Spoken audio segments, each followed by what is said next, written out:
Today's episode is a special one, from Varsity Cup to the Blue Bulls and now in the Springbok alignment picture. I mean, I would be very satisfied just to get a cap. That's really not in my control. Obviously, I'm going to do everything in my ability to, to work hard and just try and be the best I can be. It's a story of patience, hard work, and taking your chances when they come. On the field, he's one of the most exciting electric youngsters out there. A lot of times we put too much pressure on ourselves as well. I think the nice thing about playing is you can always work harder and you can always have effort. You have like stuff you can measure yourself by. I think so that's my mindset towards playing, and that pressure is just, I actually just enjoy it a lot. Today, we dive into the story of Sebastian de Klerk. Welcome to Off the Pitch. How's it? How's it, man? How you doing? Good, and yeah, I like the studio. Thank you, bro. Appreciate it. No problem. But how's things that side? No, it's good. It's it's been rustig. We just went back to rehab this week, so a bit stiff now. I haven't done anything in about 2 weeks, so it was lucky to get into everything again. And how's the recovery going? No, it's going good. Yeah, I'm very happy. The wounds look very good, so can only put weight on my foot in 3 more weeks. So 6 weeks non-weight bearing now. So it's quite frustrating in that regard, but otherwise it's going very good in there. Yeah, I mean, it's good this side, eh? Can't complain. Summer's around the corner, so lovely stuff. Yeah, it's becoming winter this side. Yeah, I know. But yeah, man, I'm excited to hear your story. So just tell us about how it all started, when the moment you've picked up the rugby ball, when did it all start for you? I think quite early on already. I think the first memory I have is wanting to play rugby. I think like every kid in South Africa, it's a massive thing this side. It's a big culture that love rugby. So I think since I was young, watching rugby with my father at home, could never finish a game because I always went out kicking. So yeah, no, I mean, since I was young, I wanted to play for the Boks. So that's how it all started, I guess. Then from there, obviously played school rugby, went to Boland Landbou. Then 1 year at the Bulls, went to the Pumas. Let's say 1.5 years at the Bulls. Then I went to the Pumas in 2021. Played there till 2023, went to the Bulls. Yeah, now we're still here. And who inspired you, like, growing up? Who was that one person you always looked up to and, like, try to, like, perfect their game? That's a good question. I don't have someone that I necessarily wanted to play like. I always liked Ben Smith for some reason. Obviously in South Africa, there was a lot of people I really enjoyed watching. But I think one guy that really comes to mind is someone that I think I just felt was a good role model at that time is probably Pat Lambie. I don't know exactly why, but I really enjoyed watching him play, and yeah, so that was good. And like you say, from a young age, you always wanted to play for the Yeah. Springboks, and now you've been called up to the lineman camp. So congrats on that. Thanks. But how's that feeling? I mean, yeah, like you say, every young kid, they dream of, playing for South Africa, representing the nation. How is that feeling, getting that call? No, I mean, like you say, it's something you really work hard for, and something you apply yourself towards to be able to achieve that one day. I think it was obviously the goal to want to play for the Boks. It's not as easy. It's difficult, but I think there was a lot of hard work that goes into it from a young age. But yeah, you massively excited to be in that alignment camp, and it's just a very, very positive environment, and you learn so much from the players there, and just being in that environment just sparks that, I guess, that drive to just become better than you already are, and to want to work harder than you're already working. And it just puts a lot of enjoyment in the game as well, I think, because it almost feels like, okay, you're heading in the right direction. The hard work is paying off, even though it already feels like that for me playing for the Bulls. I mean, I love playing for the Bulls. So yeah, it was a cool feeling. And like you say, being in that environment, what would you say the biggest difference is going from the Bulls to the Springbok setup? Yes, yeah, I think it's just an awesome environment. I mean, you get the magnitude of it almost. Like you just said, being a kid, wanting to put on that Springbok kit, I guess. It's not something you bought. It's something you earned. So no, it's been a big difference. I mean, the alignment camps are obviously just to align everyone. So I haven't been in a Yeah. camp where they, like, let's say, play or prep for a week, so I can't really talk out of that point. But it's just a very, very nice environment to be in, and it's an environment of absolute excellence and high standards. So it's a very enjoyable place if you're a professional athlete. Now, like you say, you're not actually in the proper training camp. You're just in the alignment camp. But how close does it feel to, like, being able to put on that jersey? I mean, it's like Yeah, almost there for you. You know what I mean? yeah, definitely. No, I mean, it sparks so much motivation. And it just, yeah, like I said, it just wakes up that dream in you. Like, since you were a kid, it's that same feeling of I can't believe I'm here. Yeah, it's just an awesome feeling, and it really, really motivates you on a whole different level. Just being able to have that honor to be there and realize there's a lot of people they can pick from. So it's a very humbling experience. Is probably the right word, and inspiring. Yeah. And when receiving this call, how did it actually go about? Did someone give you a call or? No, I'm not exactly sure. I think they maybe send an email to the clubs. Um, yeah, because they just posted it on our Bulls group. So yeah, it was lucky to see your name in it. Now, I'm excited to see you play for the green and gold, man. Think you're one of the most exciting young talents coming out of South Africa. So it's exciting to see your name there, you know. Thanks very much. I really appreciate it. Yeah, it's a bit on hold now because of the injury, but we'll get back on the horse. Obviously, you're speaking about injuries now. Yeah. And, how important is it as a rugby player? Sometimes you might be playing the best rugby of your life. Uh, you know, Yeah. you got confidence running through your bones. And then all of a sudden you get this injury, which puts you out for, a week or sometimes months. How important is it to have that positive mindset of, you're going to be back and you're going to be back better? Yeah. Yeah, no, I think it's a big part. I think injuries is always going to be a part of the game. And your mindset's obviously very important. I think it depends on the injury. Like you said, if it's only a week, it's quite easy to be positive because sometimes it almost, yeah, it goes by so quickly that it doesn't really have an influence. I think in my case, where you're going to be out for a couple of months and miss the rest of the season, I think it's a bit, it's difficult to, I want to say, accept it. Because, like you said, you're playing well and you enjoy playing, and that's ultimately why we play this. And then to just all of a sudden now realize, okay, but I'm not going to be able to play for a few months. Yeah, it's not a lack of feeling, but I have to say I really believe the Lord has a plan for my life, and I think injuries is always going to be part of the game.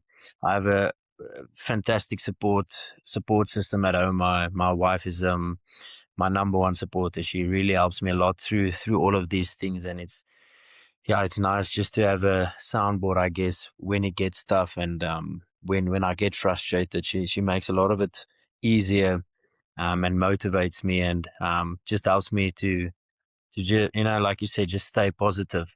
So she's been a big help there, which is really nice. So I'm thankful to have that. So yeah, I think for me personally at the moment, it's okay. We are doing good. It's just like I said, that 6 weeks non-weight bearing is it's just getting a bit tough. Yeah, I can Yeah. imagine, man. Um, as a ex, not professional but rugby player, I mean, when I had injuries, I didn't have many, but when I did, I just wanted to get back on the field, man, and just play rugby again. Yeah, that's your biggest goal, obviously. I mean, you miss it a lot. It's actually difficult to watch because you realize just how much you miss it. So no, I mean, you try everything to get back, but I think it's important for me to come back and to be fit and to be ready to play again. Not just rush this process just to get a, a date in my head that I want to be back, but then I'm not actually ready. So that's a big thing for me now. It's just enjoying this time I have off, not off, but not being as active, not being on tour, spending time with my wife and family and friends, which you often don't get. So that's been enjoyable as well. And once you've recovered and whatnot, you're in the alignment camp, like I said, the World Cup's around the corner. Is that something you think about, or is that just like you just playing your rugby, and if that happens, it happens? Like you say, the Lord has a plan for you, or Yeah, no, I think obviously I'd be lying if I said it's not in the back of my mind. I mean, it's obviously a goal. I think, like I said, I mean, I would be very satisfied just to just to get a cap. So I mean, like I said, that's really not in my control. Obviously, I'm going to do everything in my ability to, to work hard and just try and be the best I can be. But yeah, it's not in my control, but it's definitely something that I'm hopeful for. And like you said, if it's supposed to happen, I believe it will happen. and the alignment. I mean, the training camps for the Springboks. Yeah. I've seen claims that once a player goes there, has a few camps under their belt, they become a better player. It brings the best out of them. Do you Yeah. feel like if you had to go to a few camps, it'll bring the best out of your game? No, definitely. I think obviously, like I said, it's just that motivation of you want to represent your country. And I think it's just a very positive environment. I mean, you can see it. Like I said, I can't comment on myself, but I really do believe it will motivate me. I mean, it motivates you just to, like you said, to see your name on the alignment camp sheets. And I mean, you can see it from all the players that went to the box, like Edwell, um, or Ethan Hooker. There's a lot of players that when they got that taste for the green and gold, they just play exceptional rugby. So it definitely, I believe it will have an influence. So yeah. And now moving towards the Bulls. You've been there a while now. When you first arrived, or even now, during training and whatnot, is there one like player in particular you think, yo, this guy's actually way better than I thought? Um, it's an interesting question. I think there's when I got to the Bulls, I think the big realization for me personally was because I came from the Pumas, like I said, which I loved, and I felt we played good rugby at the Pumas. And I was also injured, so I did a knee op. So I came to the Bulls injured. I did my rehab there. So it was quite a while that I haven't been in rugby, but I think just training with the squad the first time, I just realized, oof, these guys are all quite good, and you're going to have to make a step up. There's just a lot more that's required of you, your communication on the field, your decision making. It's just a real high standard that you want to set. But I think no, there's so many players I can speak about now. But I think there's players like that's good. I'm immediately thinking of like Willie and Andre that now joined the Bulls, which they're Yeah. good players, but until you play with them, you only realize the actual value they bring to the team and how important they are. Um, which was quite cool to see and experience. Just that, like you said, that almost gap in or that change in environments and just how clinical they really are. So yeah, that was something that I observed from the beginning. And who would you say is like someone that you've learned the most of? Obviously, you have quality players all around you. Like you say, Yeah, Andre Pollard, Willie Leroux. yeah, So many names. yeah. No, there's a lot of names I can say. I actually don't want to pick someone out. I think I've learned a lot from Kanan and Kurt-Lee on position specific stuff. Um, the way Kurt-Lee approaches the pressure of the game, and obviously just the practical skill side from Kanan. He's helped me a lot with eyeballs and techniques and reads on the fence, which is nice. I mean, if you have someone in that box mix that helps you with that. But I think just because I've played with him a lot now, and we roomed together on a lot of the tours. He's probably Willie. I think he's helped me a lot. He's mentored me a lot. Yeah, he's really helped me with the backfield, just with also the mindset of what I should think like and my attitude in a game. So yeah, he's been a big help for me, and he's calmed me down on the field when I think he saw the pressure is getting a bit high. So yeah, I enjoy playing with him a lot. You speak about pressure. Do you feel like, there's times where, it's hard to deal with the pressure and, your head's a bit everywhere? Is it important to like, keep that steady head? I think so. Yeah, I think you can easily the pressure can easily become too much. I think a lot of times we put too much pressure on ourselves as well. I think the nice thing about playing is you can always work harder and you can always have effort. You have like stuff you can measure yourself by, because I mean you never go on the field to try and make mistakes or not play well. I think so. That's my mindset towards playing, and that pressure is just I actually just enjoy it a lot. Big games, and it's an important game, so I quite enjoy that side of it. I think, like I said, when you're injured, I almost feel a different kind of pressure, but it's sometimes a bit more mentally challenging than actually playing and playing in those big games, because that's what you live for, and that's obviously what you wanna. That's why you play the game. But with an injury, you're out of the game, so it actually then you think a lot more. Yeah, definitely, man. But going from the Pumas to the Bulls, that's a big step up. It must have taken a lot to, adjust to like you say, the different ways of going about things. Yeah. What surprised you the most? Yeah, I mean, like I said, I think it was just the quality. So I was a junior at the Bull side, so the environment wasn't new, and I want to say the training facilities were familiar, and a lot of the players as well. Some of them I played with when I was a junior.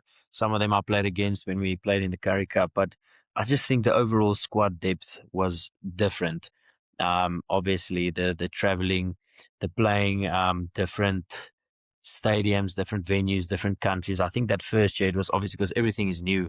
You're not used to anything. So I think that was the biggest difference. Is like there's a lot of, I want to say, sensory overload. You seeing new stuff. You're hearing a different crowd for the first time ever. So yeah, that was different, but also lekker. Yeah, I mean, touring looks so lekker. I mean, you're playing rugby with your mates. You're seeing new places. And that must be a nice feeling to have.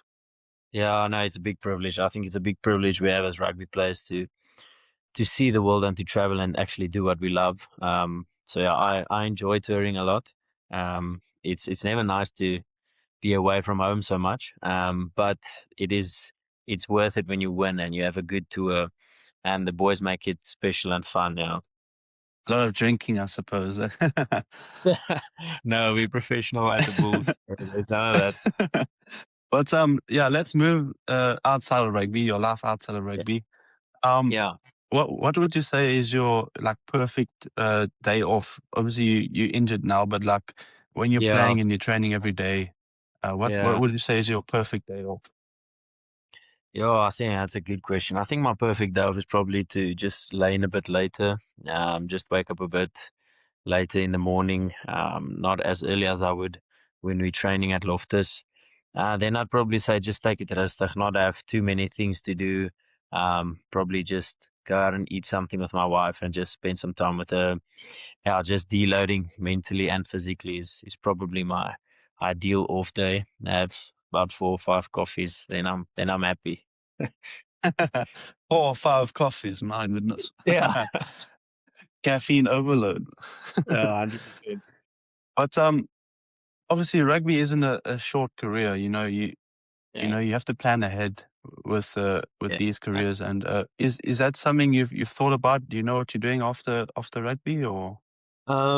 Yeah, it's definitely something I actively think about and plan towards. And you start, or I obviously knew when I got the opportunity to play rugby. I mean, when you just out of school, you just hope you get the opportunity to have a career. And I think now, probably about 2 years ago or so, you realize, okay, I'm playing rugby. This is my career now. But you also realize it has an end date to it, right? And I mean, it's not everyone can retire on their own terms. Sometimes something happens. So I think for me, it's very important to just develop skill sets outside of rugby that can help me, I want to say, in the real world, in the business world. It's definitely a place where I see myself after rugby. I enjoy the business space a lot. So yeah, I've a few good mentors in that industry that helps me a lot and just guides me um, through a lot of it, because I think you're quite isolated in rugby at times, where you're very good at rugby and just that, but you don't spend a lot of time developing skill sets out of it. So yeah, it's something I enjoy, Yeah. and yeah, it actually keeps me busy. So it's like a Yeah. On this topic, do you have any other interests, obviously, besides playing rugby and, you know? yeah. Yeah, I think, like I said, I have a hobbies. I don't have a lot of hobbies, to be honest. I don't play a lot of golf. I do enjoy golf, but yeah, interests. Like I said, I think definitely the business is interesting to me, just because it's such a different world, and you actually realize it also takes a lot of the similar characteristics in rugby you have to have in business to be successful in that. That's just my observation.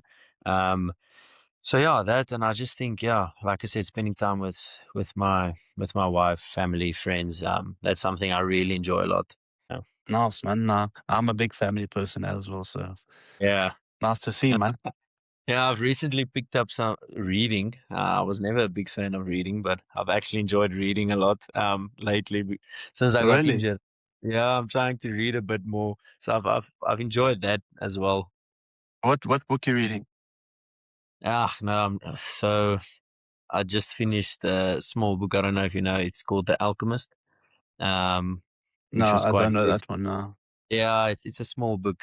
So currently I'm reading a book of Tim Keller, called Meaning of Marriage, which is very, very cool. It's actually recommended to me by one of my mates. So yeah, I'm getting into it. Just started with it. Don't think I've ever finished a book in my life, to be honest. But Uh, I yeah, try. I try. yeah, yeah. Well, I was the same. I mean, I went to my wife when I finished it, and I showed her, "Listen, I just finished my first book ever." It was like almost like playing my debut for the Bulls. It was a big thing for me. But now, yeah, like I said, I've enjoyed it a lot. Good, man. But yeah, I just got some fun games here. We're just gonna go some quick questions over here. Okay. Um, the most underrated player you've played with? Most underrated player that I've played with, probably Harold Foster. Harold Uh, Foster, and I think Tinus de Beer. Yeah. the fastest player in the squad? Oof, that's off the mark. It's probably Cheswell. That guy's quick, eh? Oh, he's rapid, isn't he? Yeah, he's very quick. You know, he's actually also quite quick. He's Cameron Hanekom is also quite quick. Yeah, for a big guy. Hybrid player, huh? Yeah, very hybrid, 100%. He just can't. I won't put him on center or something. He must just catch the ball and run. So maybe wing is a good place for him. Now I'm excited to see him back though. He's also one of the names I'm excited to see, man. Yeah, no, he's proper. Hardest hitter. Hardest hitter. Yes, I would probably say Marcel if he gets you. Um, yeah, I would probably Marcel, and I think Marcel. If there was an arm wrestle competition in the Bulls, who would you think would take first place? Grobbies, Johan Grobler or Volkulo, I think. Yeah, I know Grobbies is quite challenging. Yeah, Funniest teammate? funniest teammate. Yeah, I enjoy Zach. He gives me a good laugh, I have to say. Well, he's also quite funny. Yeah, he's also quite funny, but I would say probably Zach Burger. Yeah, Okay, and if you had to pick beer or brandy, which one are you picking? no, yeah. Your toughest opponent? Toughest opponent. Yeah, that's a good question. I can't think of someone specific, but I think like a team that's always difficult to play against is obviously Leinster. I actually played against last year in the final Tommy O'Brien. He's I would say he's a very good player. Also doesn't stop, as a very, very good work rate. So yeah, I'd probably say him, and then holistically Leinster. Yeah. Okay, and your good rugby player? Goat rugby player. Um, yeah, I'd say it's between, for me, probably, just because I watched, I was old enough to watch. I enjoyed watching Dan Carter, obviously. Um, so I'd probably say him, yeah. I know it's a bit mainstream, but yeah, I just think Yeah, no, of growing up, course, man. thought it was excellent, yeah. Uh, a, a moment in your career you'll never forget. Yeah, there's a few moments. I think winning the Currie Cup with the Pumas was very special for me. Um, yeah, I was lucky enough that my whole family was there. My wife was there. She was my girlfriend at that time, so that was nice. And then I think the semi-finals last year at Loftus. I think it was my first game. It's my first semi-final for the Bulls. I missed out the previous year because I tore my patella tendon in my right knee. So I missed out on that, and it was also a packed game. My family was also there. So it was, yeah, that was a very, very special game for me. And in the whole bull setup, if you had to, rely on someone to braai your meat on your wedding day, which one you're relying on? To buy my meat on a wedding day. Um, yes, let me think.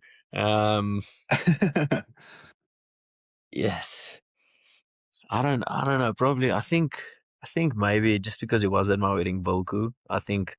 Yeah, I think he's a guy that knows his way around a braai. All those farmers, they know they know what they're doing. Of course, man. Can't go wrong, eh? Yeah. Okay, but now next one I've got is a winner stays on edition. I'm just going to name some players and then you just tell me who you think is better. Okay. Cheslin Kolbe versus Kurt-Lee Arendse.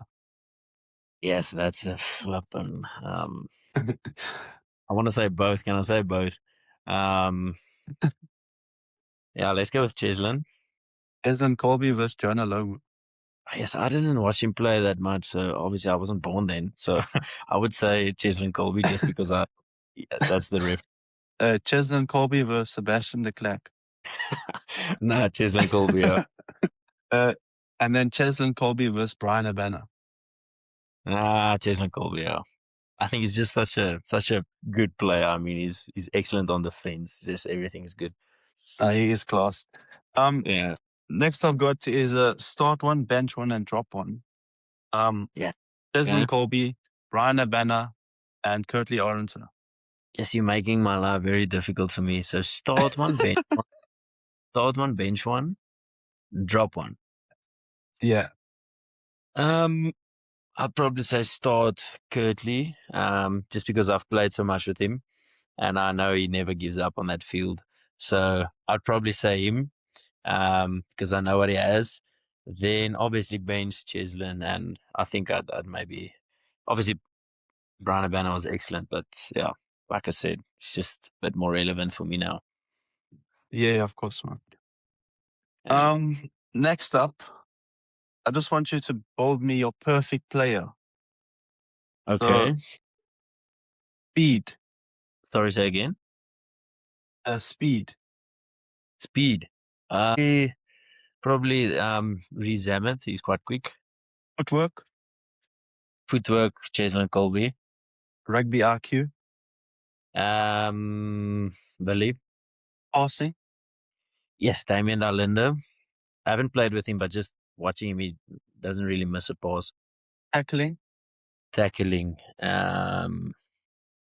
Probably Peter Steff. And aerial ability. Aerial ability. That's a good one.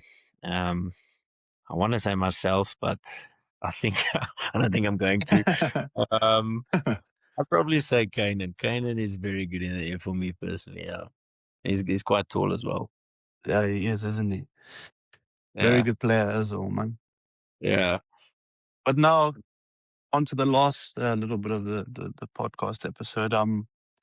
This is probably one of my favorite ones because it's just going to be like, Yeah. you speaking to the camera for about 30 seconds or so, just saying some inspirational words to any young kid that's chasing Yeah. the dream of being the professional rugby Yeah. player. Yeah. No, I'd say definitely don't listen to everyone's opinion. Everyone's gonna either tell you can't make it or you're not good enough.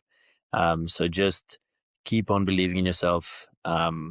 Yeah, believe in yourself and work hard, work extremely hard, and just never give up. If you're going to believe in yourself, you're not going to listen to other people's opinions. You're going to work extremely hard and just be honest with yourself. Always be your, I want to say, worst critic. So realize what you're good at, what you're not good at. Work on the things you're good at, and even hard on the things you're not good at. And yeah, just keep your head down and graft and be patient. The things will come. Just be patient and don't give up. Perfect, man. Thanks for that. Huh? Yeah, no, pleasure. No, but listen, I hope you have a speedy recovery. That's it for Thanks. today. Just short and easy. Yeah, it was slack. I enjoyed it. Thanks. Oh, of course, man. But I hope to see you on the field soon, man. No, definitely. Yeah, no, I'll try my best to be back as soon as possible. And then when you're this side, I'll try and come watch you guys. Yeah, it'll be lekker. All right, man. Well, thanks for coming on there, man. I really appreciate your time, man. No, it's a pleasure. Thank you very much for having me. I enjoyed it.